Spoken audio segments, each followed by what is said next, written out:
سیدنا صدیق اکبر رضی اللہ تعالی عنہ، تمام صحابہ کو رضی اللہ عنہ و رضو عنہ کا خطاب اللہ نے دیا، اللہ سب سے راضی، سب جنت میں جائیں گے۔ صدیق اکبر کا مقام تو ان میں بھی سب سے اونچا۔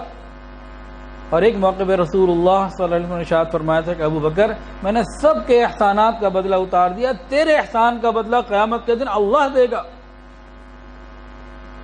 اتنے احسان تو کیے تھے۔ تو غور کیجئے صدیق اکبر رضی اللہ عنہ کیا کہتے ہیں، ایک جگہ پرندے کو دیکھا، کئی مرتبہ ایسا ہوتا تھا، پرندے کو کہتے تھے تجھے مبارک ہو، تو کتنا آرام سے پر درخت کے اوپر بیٹھا ہوا ہے اور تیرے اوپر کوئی پریشانی نہیں۔ مسئلہ کیا تھا کہ قیامت کے دن اللہ کے سامنے کھڑے ہونے کا خوف ہوتا تھا۔ یہ پنکھے بند کر دیں۔ قیامت کے دن اللہ کے سامنے کھڑے ہونے کا خوف ہوتا تھا کہ قیامت کے دن کیا ہوگا، اس بات کی فکر ہوا کرتی تھی۔ کبھی فرماتے کاش میں گھاس ہوتا، کبھی فرماتے کاش کسی مومن کے بدن کا میں بال ہوتا۔ یہ صدیق اکبر رضی اللہ عنہ کی باتیں ہیں۔ اور غور کیجئے سیدنا عمر فاروق رضی اللہ تعالی عنہ، جن کے بارے میں نبی علیہ السلام نے فرمایا کہ عمر کی زبان پہ حق بولتا ہے۔ آج یکم محرم، آج کے دن ان کی شہادت بھی ہوئی تھی کہ عمر کی زبان پہ تو حق بولتا ہے، عمر جہاں سے گزرتا ہے شیطان راستہ چھوڑ دیتا ہے۔ اور کتنی مرتبہ ایسا ہوا کہ آپ کی جو رائے ہوتی تھی قرآن مجید اللہ اکبر کبیرہ وہی کے مطابق آپ کی رائے کئی مرتبہ ہوئی، یہ شان تھی آپ کی۔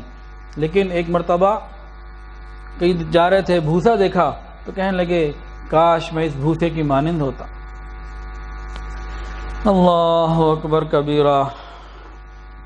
کبھی فرماتے ہیں ہلاکت ہے میری اور ہلاکت ہے میری ماں کی اگر اللہ نے رحمت نہ فرمائی۔ یہ فاروق اعظم رضی اللہ تعالی عنہ ہیں۔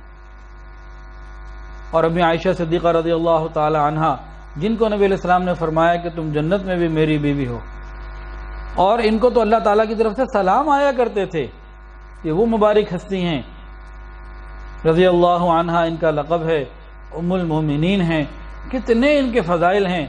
لیکن یہ کیا کہا کرتی تھیں، کبھی کبھی فرماتی میں تمنا کرتی ہوں کاش میں کوئی درخت کا پتا ہوتی، میں کوئی بھولی بسری چیز ہوتی، میں پیدا ہی نہ ہوتی۔ یہ کیوں ہوتا تھا یہ خوف کہ قیامت کے دن جب اللہ کے سامنے پیش ہوں گے تو پتہ نہیں کیا ہوگا، اس وقت کیا بنے گا۔ حضرت عبداللہ ابن مسعود رضی اللہ تعالی عنہ سابقون الاولون میں سے ہیں، ابتدائی دور کے صحابہ میں سے ہیں، پوری زندگی نبی علیہ السلام کے ساتھ گزار دی۔ وہ فرماتے تھے کہ اگر مجھے جنت اور دوزخ کے درمیان اختیار دے دیا جائے اور یہ کہہ دیا جائے کہ حساب لیا جائے یا مٹی بنا دیا جائے تو میں کہوں گا اللہ مٹی بنا دے، میرا حساب نہ لے۔ ایک ان کو خوف ہوتا تھا کہ عمل کہیں ایسا نہ ہو کہ رد ہو جائے۔ تو ہمارے اندر بھی اگر یہ عدم قبولیت کا خوف پیدا ہو جائے، یہ قبولیت کی علامات میں سے ہے، اس کے لیے ہمیں فکر کرنی ہے۔ اللہ اکبر کبیرہ۔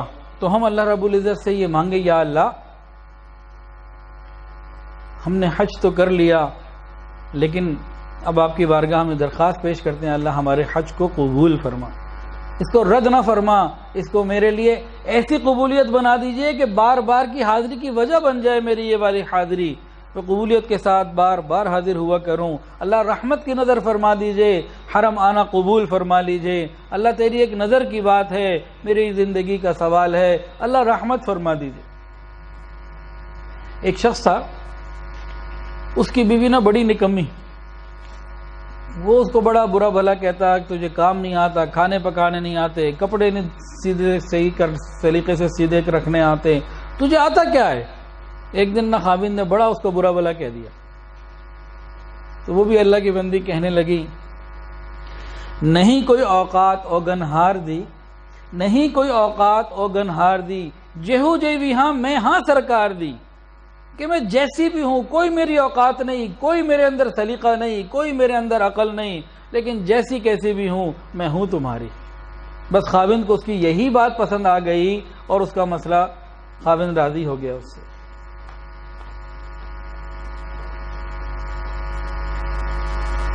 تو ہم بھی اللہ تعالیٰ کے سامنے یہی ذکر کریں، یا اللہ ہمارے پاس اور تو کوئی عمل نہیں، صحت آپ نے دی، ہمت آپ نے دی، مال آپ نے دیا، اپنے گھر کے دروازے آپ نے ہمارے لیے کھولے، اللہ یہ حج ہو گیا، اللہ اپنی رحمت سے اس کو قبول کر لیجئے۔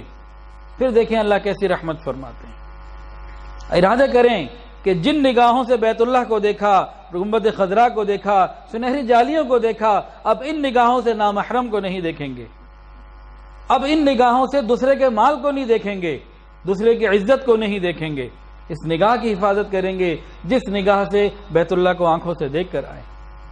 یہ ارادہ کریں کہ جن قدموں سے بیت اللہ کے گرد چکر لگائے ہیں، اب ان قدموں کو ہم اللہ کی نافرمانی میں نہیں چلنے دیں گے، سینما کی طرف، گناہوں کی طرف نہیں چلنے دیں گے، اب یہ قدم یہاں بھی مسجد کی طرف اور خیر کی طرف دوڑیں گے۔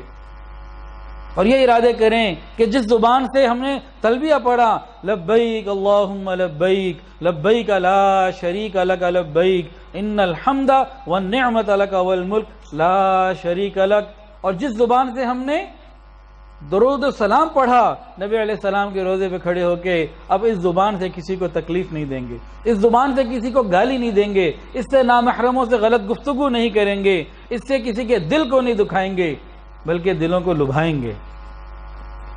یہ ہم ارادے کریں، پھر دیکھیں اللہ تعالیٰ کیسی قبولیت عطا فرماتے ہیں۔ اللہ بڑے کریم ہیں، اللہ نے جب بلایا ہے تو دینا چاہتے ہیں، ہم لینے والے بن جائیں، اپنے الفاظ میں، اپنی باتوں میں عاجزی کو اختیار کریں۔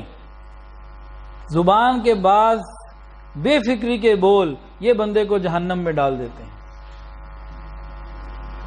اور اعمال کو رد کروا دیا کرتے ہیں۔ ایک شخص تھا، ایک حاجی صاحب تھے، حج کر کے آئے تو ان کے پاس کوئی مہمان آیا، کتابوں میں ہمارے بزرگوں نے بات لکھی ہے، تو اس کو کوئی پانی وغیرہ کی ضرورت تھی، اس نے کہا اچھا وہ جو کسی کو کہا، خادم کو یا کسی بیٹے کو کسی کو کہا پانی لانے کے لیے، تو یوں کہا کہ وہ جو تیسرے حج سے میں مٹکا لے کر آیا تھا نا، اس مٹکے میں سے پانی لے کر آؤ۔